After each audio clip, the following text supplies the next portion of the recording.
A water drop is when a group of volunteers goes into the area along the border, either by foot or by bicycle or other methods, to leave water, food, clothing, and other supplies to reduce the risk of death for migrants crossing the border.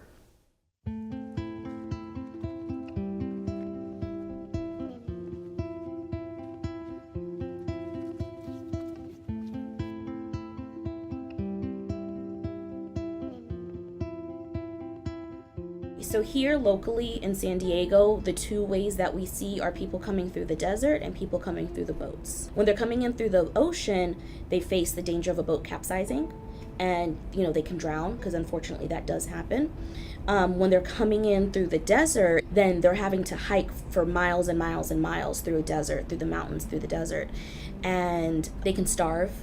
And if they're coming in the summertime, they can die of heat exhaustion. We do know that people making the crossing in these areas, it's often a multi-day process. In these areas, there are no natural supplies of water. There's no springs or other sources of water, particularly in the desert. Really, it's almost physically impossible along some of these routes to carry enough water to complete the journey, because the distances are so great and the terrain is so rugged. Those are the areas that we focus on, the areas that we know people are crossing and where we know there are very few supplies of water. And so there's an obvious need for this kind of humanitarian aid.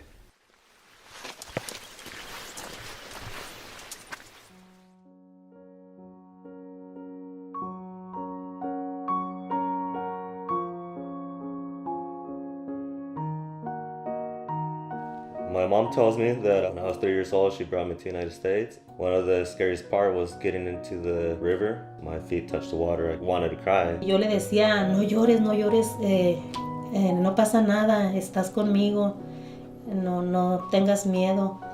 Ya cuando andaba cruzando el río, yo me subía al niño en mi estómago. Lo paraba aquí para que él no se mojara, porque el agua nos llegaba bien hasta arriba. Yo sé que él era chiquito, iba a cumplir 3 años, a lo mejor no me entendía, pero pues yo trataba un poquito de decirle que si él lloraba, pues nos iban a escuchar y nos teníamos que regresar para México. Mi vida en México de niño fue muy triste, porque mis padres eran muy pobres y venían venían de un pueblo donde no tenían una vida, un trabajo o algo así, que siempre nos hizo falta el alimento, comida y zapatos y lugar donde vivir y muchas cosas que sufrimos nosotros de niños.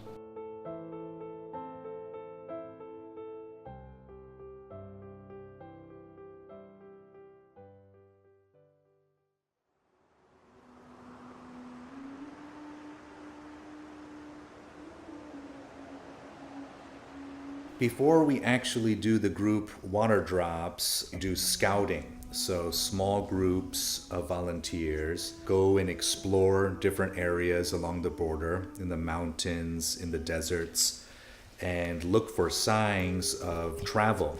After a while, we are able to really pick up on clues. I mean, I'm a construction worker. I do wood floors. I would never think of myself going through a map, or planning a search or reading coordinates or things that normal people shouldn't be doing. And when we find a new area with evidence, we'll do a water drop. We'll go and leave supplies, water, food, and so on. And then we'll circle back a couple weeks later and see what has been consumed.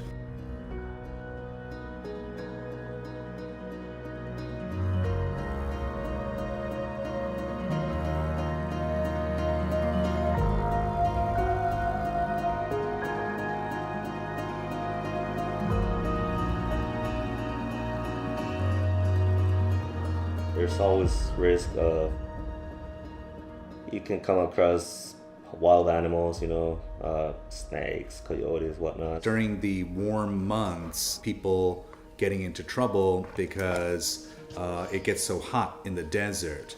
it can get hotter than 120 degrees, so incredibly hot in the summertime.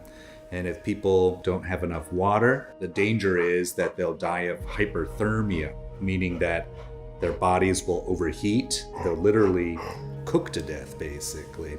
And it's a terrible way to die. In the mountains, it can get extremely cold in the wintertime. And so there have been tragic cases where people have died of hypothermia, meaning freezing to death. There's also the risk of injury or death. But people are still desperate. They still want to come. And unfortunately, almost every day of the year along the California-Mexico border, people making the crossing do get into trouble. And a certain number of those will call for help, either through relatives or directly. The word will get out that somebody is in trouble. Once the word goes out, there's a network of volunteer organizations that focus on search and rescue.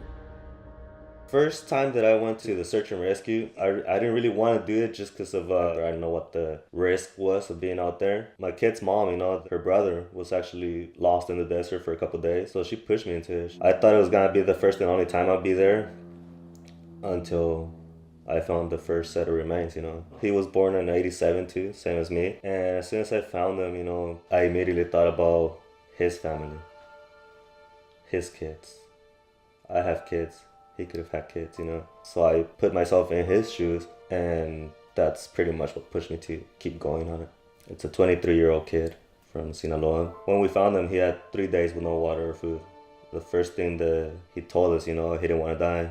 I was actually the one holding his hand while he was on the ground, and I told him that day, hey, no one's dying. Not today. We're here. You're going to make it out.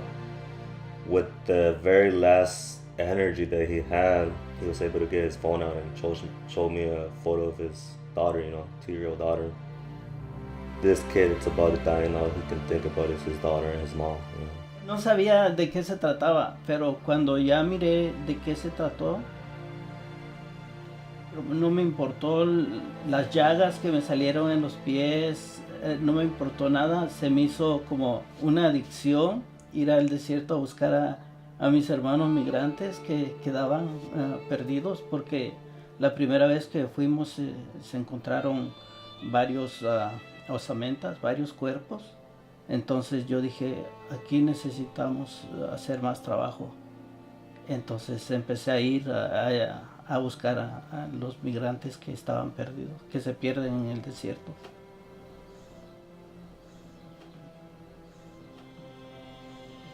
There's some agents that really don't like what we're doing, So that's another challenge out there. It's you're hoping that you don't come across them and try to hold you back on your work that you're doing, This crate was full of supplies about 1 hour ago. Border Patrol came through, destroyed all of the supplies, destroyed the crate.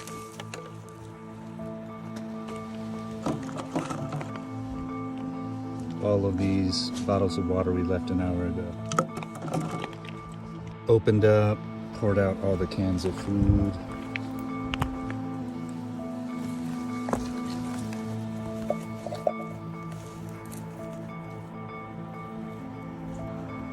Deliberate sabotage of humanitarian aid by Border Patrol agents. And look for public property? Look for abandoned property. No, we find private property all the time. There's illegal immigrants leave behind. And what do you do with it? So what do you do with it? We destroy it. We try to clean it up because they leave it. That's cleaning it up? That's one of the things we try to do. That's right. That was not cleaning it up. The most common myths are that anybody can get immigration status in the U.S.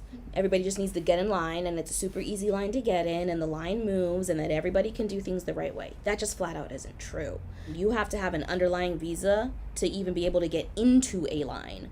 A lot of people don't have an underlying visa. There are some categories where a visa number will not become available for you for 100 years. If a line takes 100 years for you to go through, then that's not even a line, because you'll be dead. You can't get anything for free. We work really hard for it. You know, it's an immigrant cannot go apply for welfare. Immigrant cannot go apply for medical.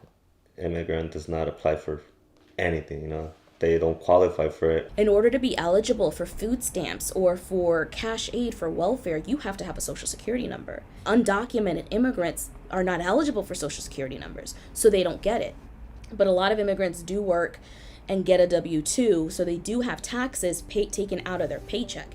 Now the problem, while immigrants do pay into the system, they don't get anything back. I wish people would understand that they're just here to work. They want a better life. And I think that we all deserve that opportunity, just having a better life. The long-term goal of every volunteer is that one day it won't be necessary to do this work. We're living in the state of California, which is the richest state in the richest country in the world. And the idea that many people are dying along the border is simply just an unacceptable reality. Yo voy a seguir ayudando a mi gente hasta que Dios me diga que ya no pueda caminar en el desierto. Yo seguiré ayudándolos a ellos, a los que se pierden, a los que vienen. Nosotros hemos salvado muchas vidas. Hemos encontrado gente que ha estado a punto de morir. Y nos sentimos muy satisfechos con lo que hacemos. Todos mis compañeros y yo. Y seguiré hasta que Dios quiera.